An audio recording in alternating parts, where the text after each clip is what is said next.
Hello everyone. Today I want to introduce you to the Book of Psalms and to Hebrew poetry in general. Hope you enjoy it. The Book of Psalms is one of the most popular and yet at the same time most misunderstood books in the Hebrew Bible. Most people are aware that Psalms are poems, but they're certainly not like the poems that we learned when we were children. And it's not just because they were written in Hebrew. When we think of poetry, two things probably come to mind: rhyme and rhythm, or more formally, what we would call meter. But Hebrew poetry, on the other hand, never used rhyme, and probably didn't use meter either, though it did have a kind of rhythm to it. So, what makes this poetry? Well, first of all, like all poetry, biblical poems are designed to elicit an emotional response, not an intellectual response.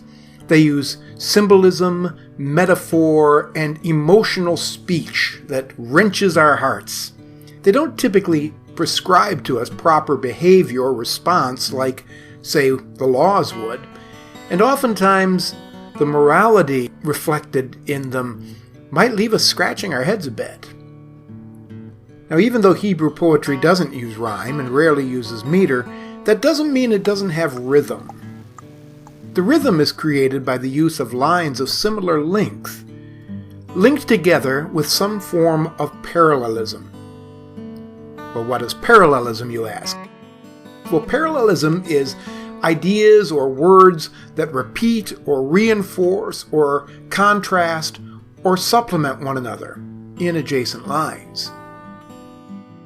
It's not just in the Book of Psalms that you find poetry. Actually, 1/3 of the Old Testament is written in poetic form. Most biblical prophecy, the Proverbs, and even narratives occasionally were laid out in the forms of poems. Modern translations have helpfully presented these graphically in lines and stanzas, but it should be noted that that wasn't the ancient practice. You were kind of on your own in those days. Let's talk a little bit more about parallelism. What are some forms of parallelism that we find in the Book of Psalms? Well, one form that is often overlooked and underappreciated is simple repetition. In Psalm 136, for instance, we have that wonderful little litany. Give thanks to the Lord, for he is good. His covenant faithfulness is eternal. Give thanks to the God of gods. His covenant faithfulness is eternal. Give thanks to the Lord of lords. His covenant faithfulness is eternal, etc., etc., etc. The use of that repeating refrain creates a rhythm, which qualifies this as being poetry. Another form of parallelism, which is quite commonly used in the Book of Psalms, is what we call synonymous parallelism. This is where we have words of similar meaning in a similar position, or same position, in each parallel line. Perhaps one of the best examples of this kind of parallelism in the Book of Psalms occurs in Psalm 24. The earth is the Lord's and everything in it, the world and all who live in it.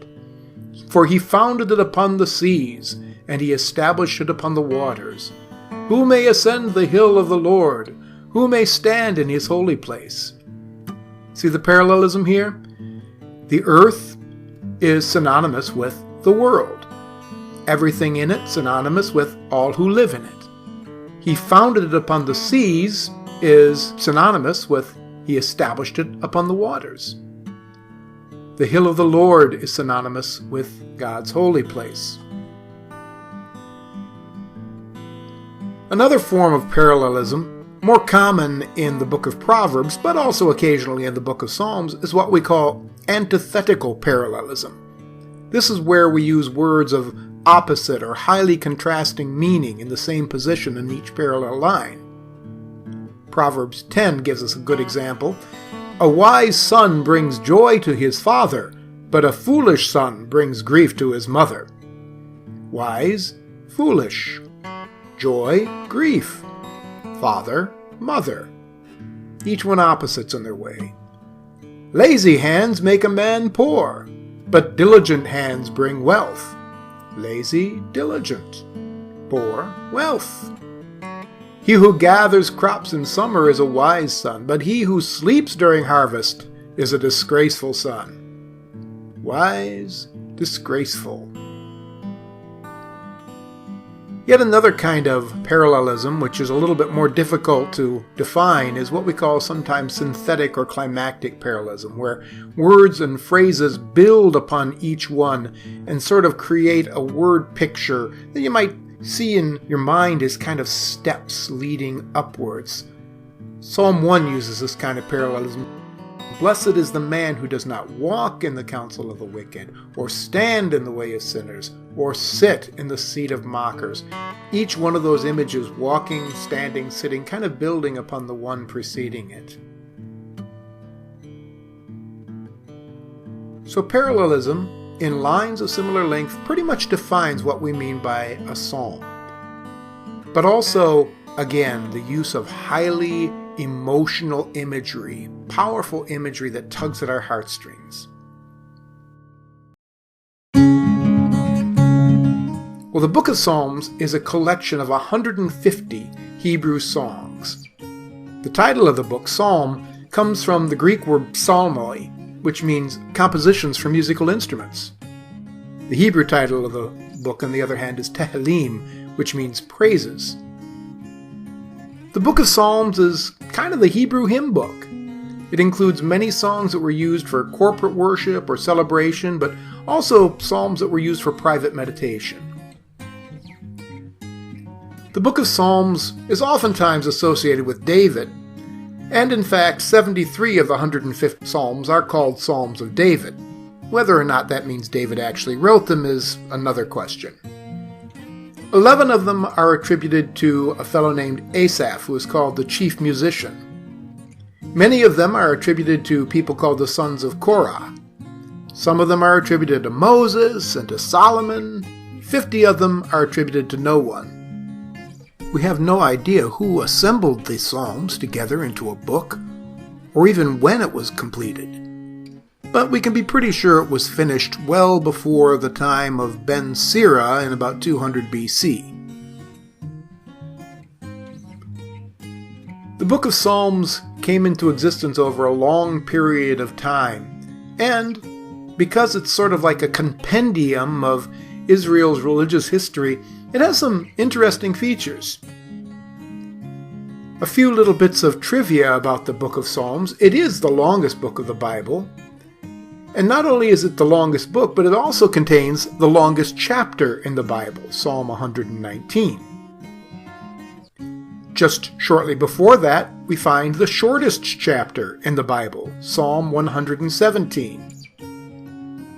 And if you counted up all the chapters in the Protestant Bible and divided in half, you would find the central chapter of the Protestant Bible also happens to be Psalm 117. If you added up all the verses and divided in half, you would find that the central verses of the Protestant Bible also appear in the Book of Psalms. Psalm 118, verses 8 through 9. It is better to take refuge in the Lord than to put confidence in mortals. It is better to take refuge in the Lord than to put confidence in princes. The Book of Psalms looks at first glance like a rather random collection, but it's actually not random at all. The Book of Psalms is divided into 5 different sections, and each section has its own unique qualities, which I won't go into here. Psalms are categorized by scholars according to their purpose. We can divide the Psalms into 2 major categories: praises, songs of praise, and laments, songs of lamentation. So among the praise psalms, the simple hymns of praise, which express adoration of the Lord, can be divided into 2 categories as well. Some psalms express praise for the Lord for his character, his attributes, if you will. Others focus on the works that God has done, either for the nation Israel or personally for the psalmist. Laments express grief for misfortunes that have been suffered. That misfortune might include personal persecution, sickness, or they might be national laments, which talk about defeats in battle or the subjugation of the nation. One subset of the laments is the penitential psalms. These are psalms that express sorrow for sins. Psalm 51 is perhaps the most famous example of this. Imprecatory psalms are also a form of lament. These psalms call down curses upon the psalmist's enemies. For Christians, these can be among the most difficult passages in the Bible for us to understand and appreciate, because we believe that God calls us to forgive, but the attitude expressed here has little to do with forgiveness. It's important for us to remember here that these psalms are an honest reflection of the way that the psalmist was feeling, and they're not a prescription for how we should feel when we have been wronged. Royal psalms are psalms that are written to praise the king. There are quite a few of these in the book of Psalms. The royal psalms are oftentimes attributed to David, but other people have written them as well. Sometimes people speak about messianic psalms. These are frequently royal psalms that speak of the king in idealistic terms. The idealism reflected in these psalms finds its fulfillment in the perfect king, Jesus Christ, the Messiah. Other messianic psalms are typically psalms of lament, which foreshadow the sufferings of Jesus. These are recognized and called out in the New Testament. It is important to remember that psalms form a unique genre of literature in the Bible. They are not laws. They do not tell us what to do. They are not prophecies predicting the future, though they did often foreshadow the future. Remember that psalms are designed to affect our emotions. When you read the psalms, be prepared for figurative language, for hyperbole, and a lot of passion. They express the feelings of the poet, and they don't necessarily tell us whether those feelings are right or wrong, or if we should embrace them. The psalms are designed for use in particular contexts, like worship, coronation of a king, mourning, national celebrations. Pay attention to the setting when you read the Psalms, because the settings oftentimes reveal something about the purpose that the author had in mind. Recognize that Psalms are self-contained units. Now, of course, it's never a good idea to take verses out of context anywhere in the Bible, but it's especially important when reading the Psalms. The Psalms are poems, and their meanings won't be found in a single line or a verse, but in the overall flow of the Scripture. So, when Jesus on the cross quoted from Psalm 22, my God, why have you forsaken me?" he wasn't declaring that he had been cut off from the Heavenly Father. Rather, Psalm 22 is a psalm that proclaims trust in the Lord, that even when we feel like we're cut off, God is still there and God will vindicate us. It's when we view the psalm as a whole, as undoubtedly Jesus did, that the message comes clear to us, that Jesus wasn't despairing or blaspheming on the cross, but expressing his faith in God. So let us read the Psalms as they were written, and not in some piecemeal fashion. In the Psalms we find honest reflections of the depths of human emotion, of despair, of anger, and of joy. Don't hang your theology on a single verse from the book of Psalms, but don't neglect these precious poems either. They challenge us to be honest with God and with ourselves.